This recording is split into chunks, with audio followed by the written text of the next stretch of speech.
श्री हरि श्री हरि श्री हरि। अथ मीमांसा दर्शनम। अथ प्रथम अध्याय। प्रसंग।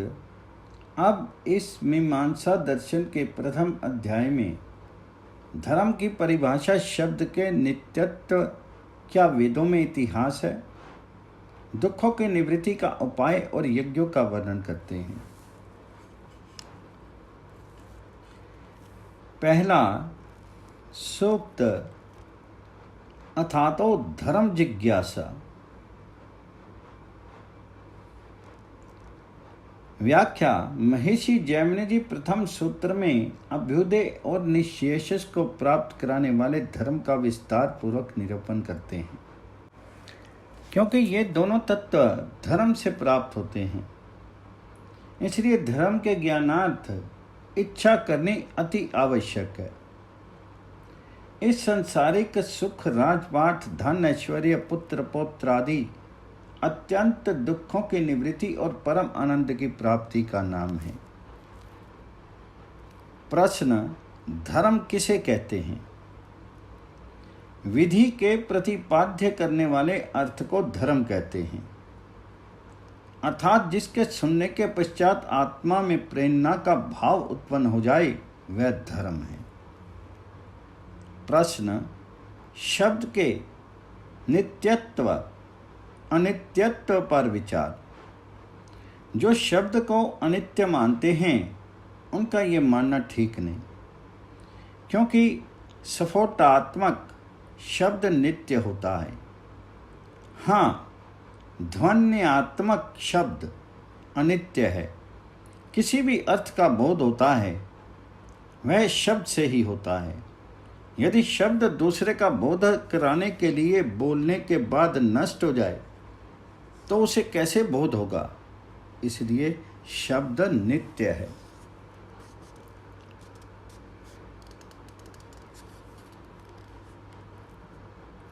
सर्वत्र योग पद्यात। शब्द का एक ही काल में एक ही गकार का उच्चारण देखे जाने से कि वही गकार है, इस प्रकार की प्रत्यभिज्ञा होने से शब्द नित्य है। इस क्षणिक अस्थायी अनित्यत्व बात से तो संसार का कार्य ही नहीं चल सकता। ये वही मेरा पिता है, मेरा पुत्र है, जो 10 वर्ष पूर्व था इत्यादि व्यवहार का लोप हो ही जाएगा। इसलिए क्षणिक वाद अपरमान्य है। पांचवा सूक्त संख्या भावात। एक ही शब्द का एक ही समय में अनेकों से अनेक बार उच्चारण सुने जाने से भी शब्द नित्य है। छठा सूक्त लिंग दर्शनात्। वेद में शब्द के लिए नित्य का प्रमाण मिलता है। जैसे ऋग्वेद 10:71-3 मनुष्य के पूर्व शुभ कर्मों के कारण वेद के ज्ञान को पुनः प्राप्त हुए ऋषियों ने ईश्वर प्रेरणा से अपने हृदय में प्रविष्ट वेदवाणी को पुनः प्राप्त किया। इससे शब्द की नित्यता सिद्ध है। प्रश्न। क्या वेद पुरुषे हैं? सूक्त आख्या प्रवचनाच्य। जो वेद में मधु, छंदस आदि नामों को देखकर वेद को ऋषिकृत मानते हैं उनकी भी ये धारणा ठीक नहीं, क्योंकि जिस ऋषि ने जिन वेद मंत्रों का बहुत दिन तक अध्ययन अध्यापन कराया वे मंत्र उस ऋषि के नाम से प्रसिद्ध हो गए, ना कि रचना के कारण से। प्रश्न। क्या वेद में इतिहास है? जो लोग ऋग्वेद 1:116-3 तुग्र, भुज्यो आदि नाम वेद में देखकर वेद को अनित्य और इतिहास मानते हैं वह भी ठीक नहीं, क्योंकि वह किसी पुरुष विशेष के नाम नहीं है। अपितु सामान्य मात्र यौगिक है। जैसे तुग्र का अर्थ है हिंसा आदि करने वाला, और भुज्यु भुज धातु से बनता है, जिसका अर्थ हुआ पालन और भोगने योग्य। प्रश्न, क्या वेद में असंभव बातें हैं? जो लोग इस मंत्र में वसंत आदि रीतियों को घृत शाकल्य आदि असंभव बातों के कारण वेद को प्रमाण नहीं मानते, वे भी इनके महत्व को नहीं समझते, क्योंकि इस मंत्र में विनियोग प्रेरणार्थक है। उस प्रकरण में यज्ञ रूपक कर्म का संबंध है, इसलिए रस उत्पादक वसंत ऋतु के समान रसवत सुगंधित द्रव्य होम करने चाहिए। ग्रीष्म ऋतु के समान शुष्क समिधाएं यज्ञ के उपयोगी हैं, और शरद ऋतु में होने वाले व्रीहि सामा आदि का बनाया हुआ चरु प्रोडाश आदि हवन करने के योग्य हवि हैं। विद्वान जन वेद आज्ञा अनुकूल ऐसे द्रव्यों से ही सदा यज्ञ किया करें, तभी स्वर्ग कामो यजेत की कामना पूरी होगी। इसका ये भाव है, न कि असंभव बातों का। इसलिए वेद सर्वकाल में सर्था सता प्रमाण है, सूर्य प्रकाशवत। प्रश्न, क्या वेद में अद्वैतवाद का वर्णन है? जो लोग मंत्रों से वेद की अप्रमाणिकता सिद्ध करते हैं, जो वो ठीक नहीं, क्योंकि वेद मंत्रों में जो अर्थ हमको स्थूल दृष्टि से प्रतीत हो रहा है, उसी में वाक्य का तात्पर्य होने से विरोध हो सकता है, परंतु ये अर्थ तो वाक्य के तात्पर्य का विषय ही नहीं, उसका तो अन्य ही विषय है। इसलिए वेदों की प्रमाणिकता में कोई दोष नहीं। जैसे इस मंत्र में ईश्वर की सर्वव्यापकता रूपी शक्ति का प्रकाश किया है, इनमें केवल ये नहीं कहा कि पुरुष ही सब कुछ है, अर्थात सृष्टि की उत्पत्ति में ईश्वर निमित्त कारण है। वह सृष्टि के बनाने में किसी की सहायता की अपेक्षा नहीं करता, ये भाव है। और वह परमात्मा केवल इतना ही है, ये नहीं, अपितु ये तात्पर्य है कि ये सब उस ईश्वर की ही विभूति होने से पुरुष है। जैसे कोई राज ऐश्वर्य को देखकर कहे कि ये सब राजा है, इस प्रकार तात्पर्य के विषयभूत अर्थ का भेद होने से वाक्यों का परस्पर कोई विरोध नहीं। प्रश्न, क्या ईश्वर साकार भी है? यजुर्वेद 31:11 चक्षु सूर्यो अजायत। यजुर्वेद 31:12। इन मंत्रों से जो परमात्मा का शीर होना सिद्ध करते हैं और ब्राह्मण उनके मुख से पैदा हुआ, क्षत्रिय भुजाओं से, वैश्य पेट और शूद्र पैरों से, ये ठीक नहीं, क्योंकि ये एक रूपक अलंकार से वेद में कहा गया है, अतः कोई दोष नहीं। दूसरा, मुखवत ब्राह्मण सभी वर्णों में श्रेष्ठ होता है, क्षत्रिय भुजाओं के समान रक्षक, वैश्य उदरवत सारे शीर का पालक और शूद्र पैरवत सेवक कहा है। इस प्रकार चक्षु सूर्यो अजावता का अर्थ चक्षु और इंद्रियों से सूर्य चंद्र आदि का पैदा होना संभव नहीं, अपितु उसका अर्थ ये है कि परमात्मा की चक्षु के सदृश दिव्य सामर्थ्य से सूर्य उत्पन्न हुआ। इस अर्थ में कोई विरोध नहीं है।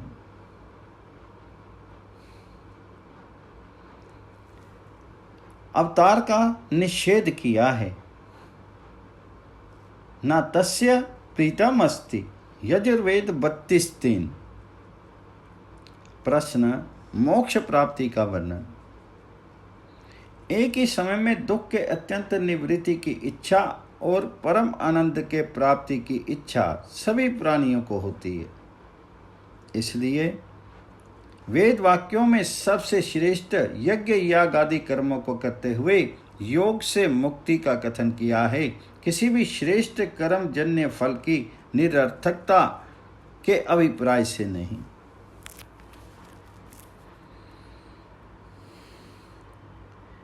13वां सूक्त विद्या प्रशंसा। मंत्र का दूसरा तात्पर्य यह भी है कि जिस जिस कर्म से जो जो फल वेद वाक्य कहते हैं वह फल अवश्यमेव उसके अनुष्ठान से प्राप्त होता है, परंतु मृत्यु से बचने के लिए ब्रह्म विद्या की प्राप्ति अति आवश्यक है। इसके बिना मोक्ष संभव नहीं, इसलिए यहाँ ब्रह्म विद्या की प्रशंसा कही है। अब वेदों का अध्ययन अर्थ सहित करने को कहते हैं। प्रश्न, क्या वेद अध्ययन अर्थ सहित होना चाहिए? वेद शास्त्रों का पठन पाठन अर्थ सहित करने का प्रयत्न करना चाहिए, क्योंकि मनुष्य धर्म, अर्थ, काम और मोक्ष को किन किन उपायों से प्राप्त कर सकता है। इस हेतु परमात्मा की कृपा से मनुष्यों के कल्याणार्थ वेद का ज्ञान मिला। यदि उसको अर्थ सहित ना पढ़ा जाए तो पुरुषार्थ चतुष्ट के उपायों को नहीं जान सकता। इसलिए सब मनुष्यों को वेद का अध्ययन अध्यापन अर्थ सहित करने से अधिक लाभ है। 15वां सूक्त बुद्ध शास्त्रम। वेद समस्त सत्य विद्याओं का ज्ञान सागर है। उसी से सृष्टि के आदि में सबको सारे संसार में ज्ञान विज्ञान का प्रकाश हुआ, पर वह अर्थ सहित पठन पाठन से ही प्राप्त हो सकता है। कहा भी है, जो वेद के अर्थ को नहीं जानता वह तो भार रूपी है, और जो वेद के अर्थ को समझता है वही संपूर्ण ज्ञान से लाभ प्राप्त कर सकता है। प्रश्न, क्या वेद शब्द यौगिक होने से अनेकार्थवाची है? वेद अनेक विद्याओं और अनेक अर्थों से युक्त है। ये नहीं कि इसका यही अर्थ है और इतना ही हो सकता है, यह कोई विद्वान नहीं कह सकता, क्योंकि वेद अनंत हैं। फिर भी उसका जितना भी बोध किया जाए वह करना चाहिए, पर यह सब अर्थ सहित पठन पाठन से ही संभव है। जैसे राजा पक्ष में चत्वारी साम दान दंड भेद से ये 4 नीतियां हों, त्रयोपदाति अश्व और वायु सेना हो, प्रजा को अपने से राजा और सेनापति का मान सम्मान आज्ञा पालन करनी चाहिए। त्रिधा वद्धो राजा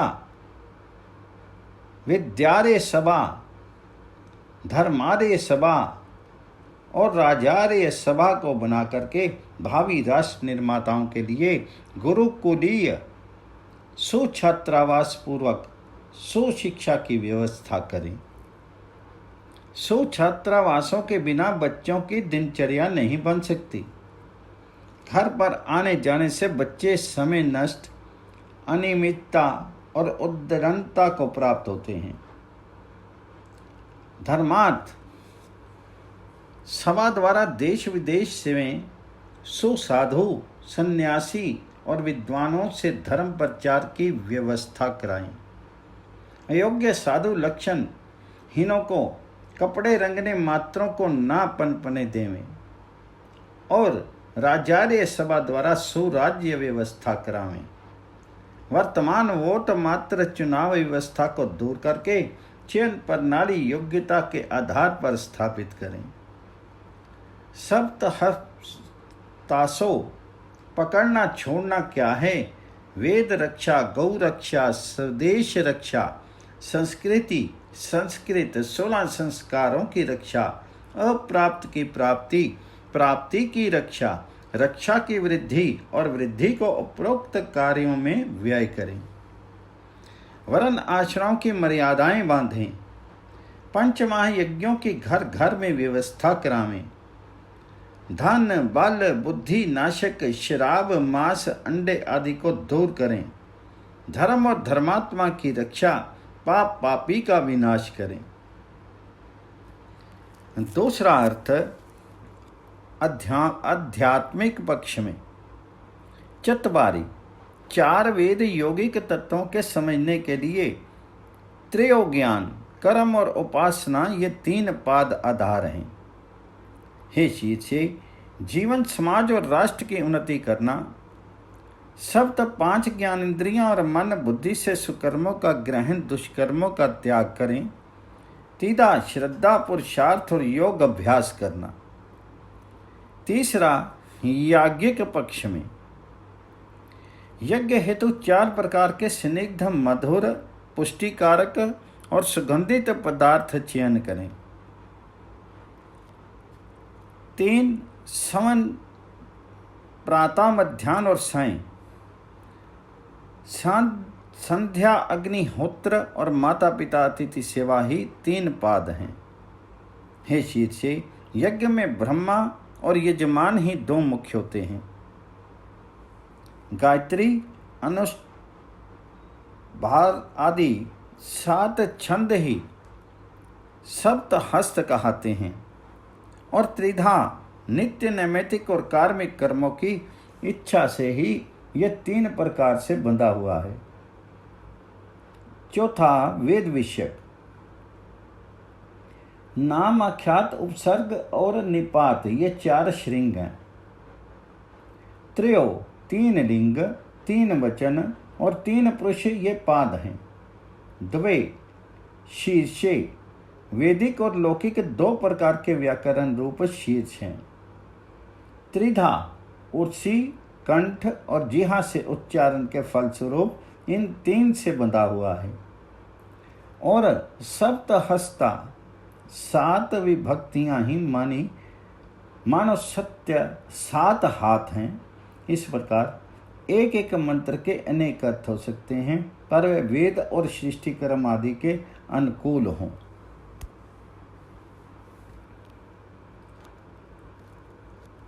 17वां सूक्त, अविरुद्धम परम।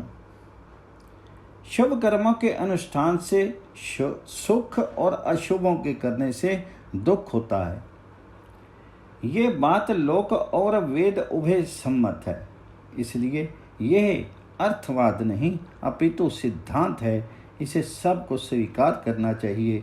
कहा भी है, जो लोग वेद मंत्र में अनावश्यक पदार्थ का निरूपण कथन करते हैं, वह भी अर्थ को ठीक ठीक ना समझने का ही फल है।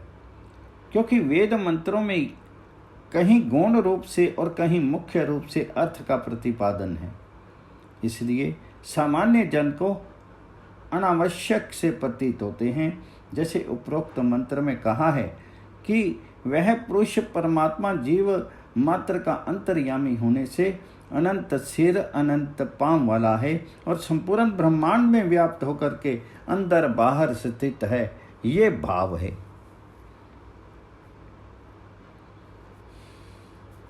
उन्नीसवां सूक्त, अभिधाने अर्थवादा। वेद में जड़ पदार्थ का संबोधन नहीं है, अपितु सोम औषधि की सब में श्रेष्ठता का कथन किया है।